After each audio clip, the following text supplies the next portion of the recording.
Hey, what's up guys? This is Anthony from Anthony's Customs, and for this review, we are looking at the S.H.MonsterArts Rodan from Godzilla Singular Point, the anime. This is the second form of Rodan, and probably the least impressive Monster Arts figure I've ever seen.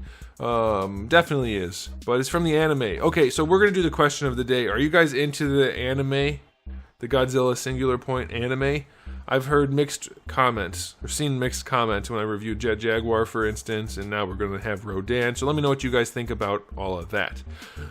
But yeah, this is a fairly inexpensive, as far as Monster Arts pricing goes, figure, and I think it suits it. So let's go ahead and get it off the stand and take a closer look. Alright, I don't really know how to measure this guy. I guess I'll do this. It says it's a 10-inch wingspan, 10.5, something like that. And they're right, it's about 10.5 inches wide. But there's like nothing to it, so I don't know that really, like, okay, that's good, but it's tiny, which I guess is reasonable for the scaling. It's about 4 3/4 inches long.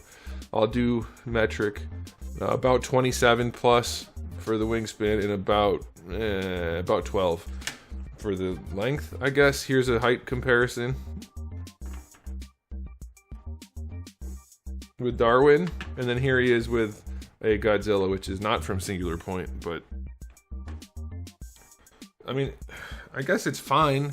I don't know what I wanted it to be, because it can't really be anything other than it is, but it's still so just tiny and flimsy and unimpressive that I don't like it. But it's like not, I guess I shouldn't feel that way. I don't know, but there are things I don't like about it that are reasonable, like the shading on the wings, for instance. This one's not too bad, but the shading over here is way different than the shading here. And the shading here is way different than the shading over here. It stands out as looking really bad. He also looks really plasticky, and I guess maybe that's supposed to be his skin, but it just looks like really shiny paint. And it doesn't look good if you ask me. The detail work is fine. Nothing wrong with it. The hands don't match, though. The hands are much darker than the arms, so that's not cool. I guess the head has decent detailing on it. You can see the eye in there and all the little tiny teeth and whatnot, so that's okay.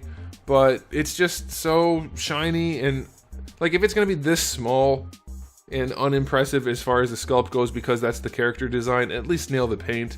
He looks a little bit too brown to me. Also should be a little more red, I think. So yeah, I'm unimpressed by this paint job. This ruins it for me, and the glossiness. So I'm going to give the aesthetic only a 6 out of 10. The sculpt work is nice enough. It's tiny, and there's lots of little details like in the mouth and whatnot. But it could be a lot better looking. So that's a bummer. As far as accessories go, all you get is the display stand with a piece to hold him up. And then you get 2 pieces.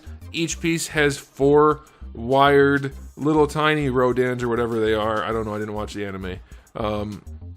They look like little baby Rodans that aren't painted incredibly well. And you can bend those around to make them look like they're flying around with him. But that's it for accessories, which I guess is fine, but that's it, so 5 out of 10. Okay, I want to point out, this guy's like $56, $57, so by Monster Arts standards, it's like half price, but I think it should be cheaper, because there's so little going on here. So little. Alright, as far as articulation goes, we have a bunch of ball pegs in the neck that allow it to move around really well. And it's articulated nicely because of all the different segments, and it looks good. They did a really good job with that. The jaw does open and close. It's very stiff, but it works, so that's alright. When it's fully closed, though, you do get a little bit of a gap. Don't prefer that. Would rather not have that, but it's okay, I guess. These little pieces just kind of float around to fill in the gaps, I guess. But the arms have very little range. Well, I guess not. That one's going farther than this one. I don't know what's making that happen. Well, I guess they have decent range. I don't know why this one doesn't want to move as far, but they do flap down. Like, he's upside down right now, so I'll hold him this way, I guess. They flap down pretty well, so that's good. How far up can they go? Oh! Oh! Oh! Don't do that! Every time I review a Monster Arts figure, I push it too far and pop a ball peg. But that's a good thing about ball pegs. So they don't flap up very far. So that's about it. I think I'd probably just leave them in that pose right there. But that's it. Obviously they're ball pegs, so they can rotate some, but you still need all of this to line up for it to look decent, so you can't do much.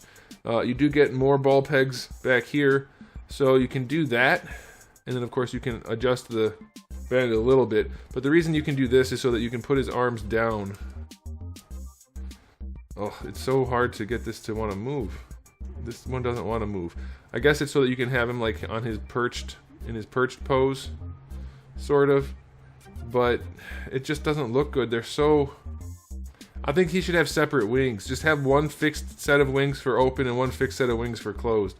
These segmented wings are not doing it for me. I don't like them. I don't like them at all. The body has a little bit of articulation in a ball peg right in the middle, but there's not a whole lot you can do with it but lift his ass up some. That's about it. There's another little bit down here, so a little bit more wiggling going on. A little bit of a waist twist. No, it won't twist. Okay. So I guess that's because of that little fin. So a little bit of wiggling, and then the hips, we have some ball pegs to move his legs around if you really want to have him on the ground with his arms folded up. I'll do a photo at the end. I'm not going to mess with it right now. It's a pain in the butt. But, and then also you get a little hinge for the tootsies. His tootsies can pose. So yeah, it's like, this is incredibly basic. Monster Arts tend to be engineered in a basic way normally, but this figure, the character design just doesn't suit a dynamic action figure really at all. So I think what they should have done is just articulated the head and giving you like articulated shoulders so that you could flap the wings, but give you one set of wings for open, one set of wings for folded up, and then that would be that. It would have been probably cheaper for them to produce. Well, maybe not, because that's a big mold. Anyway, I don't know. This one just isn't hitting the spot for me. It's not doing it. So I'll give this one, well, articulation wise, I'll give it a 5. You're not really getting much done and it doesn't look very good, so I don't care for that. And now it's time for the final verdict. I'm just not into this figure. This release is not fun. It's just smooth plastic with semi-shiny paint and some sculpt work, but not enough, and some articulation, but not enough. And it just, I don't know. Maybe you guys are liking it if you're really into the anime. You're like, yeah, that's exactly what it should be. Good, fine. I gave you the information you need to decide what to do then. But for me, it's just a no. There's too many problems for such a basic thing. So I'm going to give it a final rating of only 6 out of 10, and that's being very generous. The articulated neck and detail work of the head saved it, but the rest is just pretty unimpressive. So there it is, guys. Thanks for watching. If you enjoyed the video, please do give it a thumbs up. If you didn't, give it a thumbs down, and if you haven't subscribed, you might want to. I have new videos almost every single day, and thousands already on the channel, so make sure you come back for all of that. And in the meantime, keep collecting.